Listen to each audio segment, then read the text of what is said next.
दोस्तों, कैसे हैं आप सब लोग। उम्मीद करता हूँ ठीक होंगे। मैं भी ठीक हूँ। मैं आपका दोस्त जफ़ीर अहमद लेकर आया हूँ फिर क्राइम की वारदात की एक और कहानी। जैसा कि पीछे आपने भी सुना है, पूरे सब ने सोशल मीडिया हर जगह पे ट्रेंड में बहुत ज़्यादा खबर चली थी, वो राजा रघुवंशी और सोनम रघुवंशी की। तो ऐसे ही एक और वारदात जो कि हुई है अभी यूपी के ज़िला रामपुर में। वहाँ पे जो है एक रामपुर का थानागंज मोहल्ला गुंजावाला टोला फ़कीरों वाला फाटक का एक मोहल्ला है। मोहल्ले से नायाब नाम का लड़का अपने 2-3 रिश्तेदारों के साथ में शाम 4-5 बजे के टाइम पे अपने थाने में जाता है और फिर वो कहता है कि भाई, कहता है जी सर ऐसे ऐसे बात है कि मेरे भाई की कल शादी है, 15 जून को बारात जानी है, आज 14 जून है, तो आज मेरे घर पे खाना दावत का प्रोग्राम था। सभी लोग आसपास के जो हमारे थे वो सब खाना वाना खा रहे थे। खाना चल रहा था। 11 बजे के टाइम पे 2 लड़के आए जिन्होंने कि उससे हाथ मिलाया। मैंने देखा वो एक लड़का बुलाने के लिए आया था उसे घर में। जब मैं बाहर निकल के मैंने देखा तो एक लड़का उससे हाथ मिला रहा था। मैं बेफिक्र हो गया कि शायद ये कोई रिलेटिव या जान पहचान का है, नहीं तो ऐसे अनजान आदमी तो ऐसे नहीं बिहेव करता है।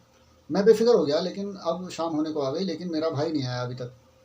हमने फ़ोन किया तो फ़ोन पे उसने हमसे कहा था कि भाई मुझे यहाँ पे लेकर आ जाओ, नहर पे हूँ मैं।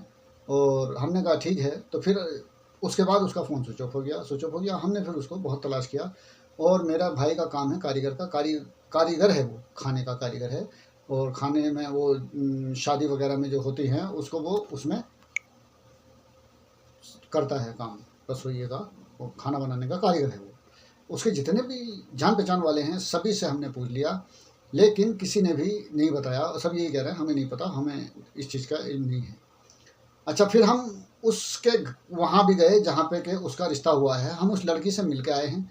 हमने उस लड़की से भी पूछा है कि बेटा अगर किसी से कोई बात तुम्हारी अगर कोई है या तुम्हारे कोई रिलेशन में है, कोई ऐसी बात है कि कोई लड़का है जिसे तुम चाहती हो या वो ऐसी कोई बात हो तो बता देना अभी, या कोई बात है तो बताओ। तो उसने भी मना कर दिया है। तो अधिकारियों ने कहा ठीक है, आप चलो देखते हैं। उन्होंने भी सोचा कि शादी का मसला है, लड़का इतनी जल्दी कैसे, अगर कोई आम बात होती तो चलो कहीं गया होगा या कोई बात होगी।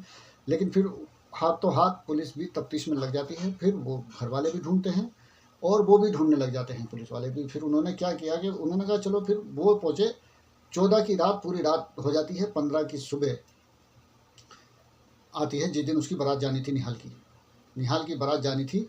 15 की सुबह जानी थी और वो बारात जानी थी। उसके खोद के पास एक गांव है,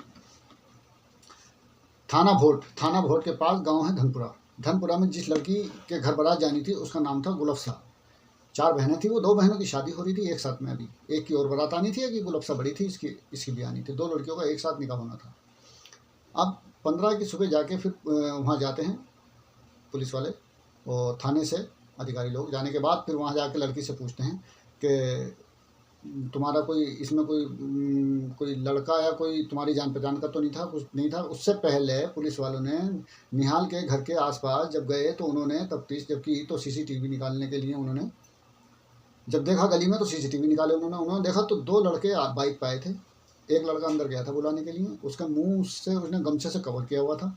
दूसरे लड़के के सर पे हेलमेट था। एक लड़का जाके बुला के लाया निहाल को घर में से, और फिर दूसरे लड़के बीच में बिठा के फिर वो उसे ले गए। अब वो सीसीटीवी फुटेज थी उनके पास।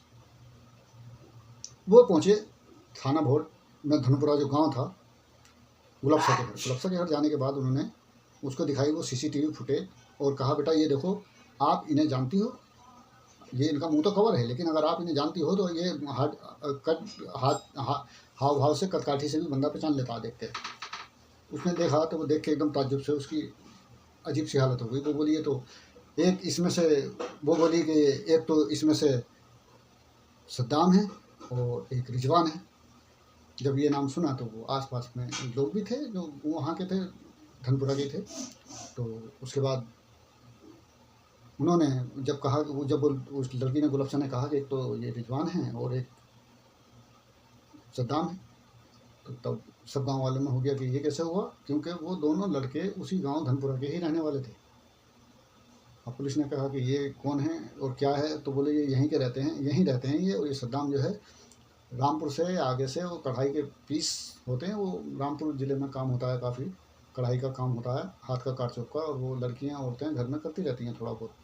तो वो यही काम करता था कि वो कारचौक के बीज लाकर और वो बांटता था और फिर कलेक्ट करता था, फिर आगे लेकर आता था, ये काम था उसका। तो सभी को पता था कि ये सद्दाम है और ये इसका ये काम है। तो अब उन लोगों ने कहा कि ये क्या है, तो फिर उन्होंने फिर सद्दाम की और उसकी रिजवान की तलाश जारी की। तलाश शुरू जब की तो 15 ही तारीख को रिजवान हाथ आ गया पुलिस के। जब रिजवान हाथ आ गया तब उन्होंने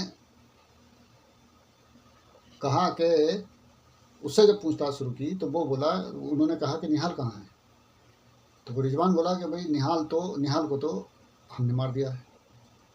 तो पुलिस वालों ने कहा कि ये कैसे। तो फिर वो उसे रिजवान को लेके वहाँ वारदात वाली जगह गए, जो कि वारदात वाली जगह थी। वो उन्हें वहाँ से अपने गांव से उसके निहाल के घर से उठा के लेके अजीम नगर थाना में रतनपुरा के जंगल हैं उधर की तरफ लेके गए उसे, और उसने कहा कि हमने उसे वहाँ खेतों में मार के डाल दिया। तब वहाँ पुलिस उसे लेके गई निशानदेही पे उसकी, वो उसको सामने ले जाके, और फिर उन्होंने जब गए तो जाने के बाद उन्होंने देखा तो वाकई वहाँ पे लाश थी।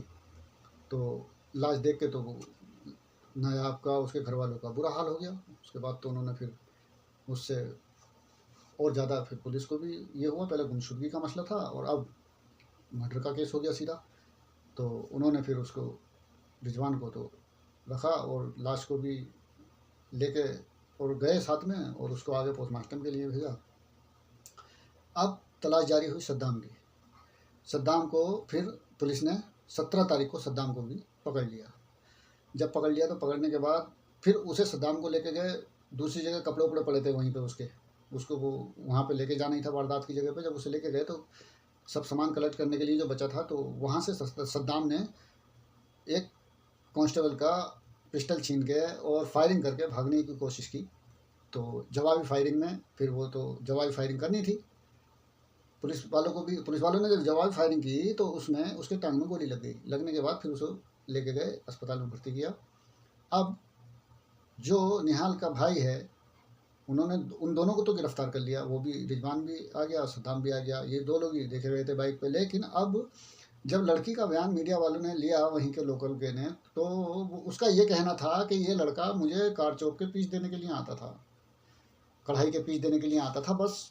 उसके बाद बोले जब मेरी शादी होने वाली थी, दिन रखे गए थे, तब उसने मुझसे एक बार ये कहा था कि इस घर पे कोई बारात लेके नहीं आएगा, अगर कोई बारात लेकर आता है तो मैं उसे मार दूंगा, और अगर तूने ये बात किसी से कही तो मैं तेरे भाई और तेरे बाप को मार दूंगा।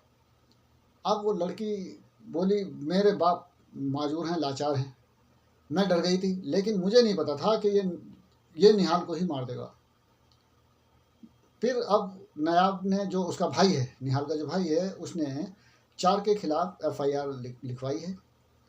एक रिजवान है, सद्दाम है, और एक नाम अनीस है, और एक नाम गुलफ्सा का है। उसका ये कहना है कि अगर गुलफ्सा की उससे मोहब्बत थी या वो उससे चाहती थी, उसके साथ रहना चाहती थी, तो वो हमसे खुद कह देती, या वो लड़का कह देता आगे, एक दिन पहले कह देता कि भाई इस लड़की से मैं शादी करूँगा, तो हम क्यों रिश्ता रखते या क्यों हमारा भाई जान से जाता। बहरहाल खैर, इसमें मैसेज यही है कि एक अजीब सी मोहब्बत कह सकते हैं।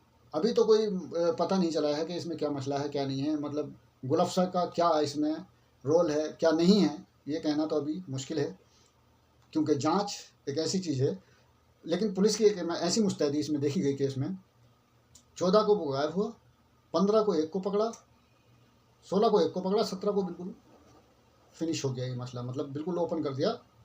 बहुत मुस्तैदी से काम किया है पुलिस प्रशासन ने, इसमें तारीफ़ के काबिल है, बहुत अच्छा। लेकिन एक बेचारे की जान चली गई, बहुत अफसोसनाक वाक़या है। जिसकी कोई गलती नहीं थी, जिसे कुछ पता नहीं था, वो तो बेचारा सिर्फ कपड़ों का नाप लेने के लिए कह के उससे आए थे और ले जाके उसे मार दिया जंगल में ले जाके। आप लोगों की क्या राय है इस बारे में, कमेंट्स बॉक्स में ज़रूर बताइएगा।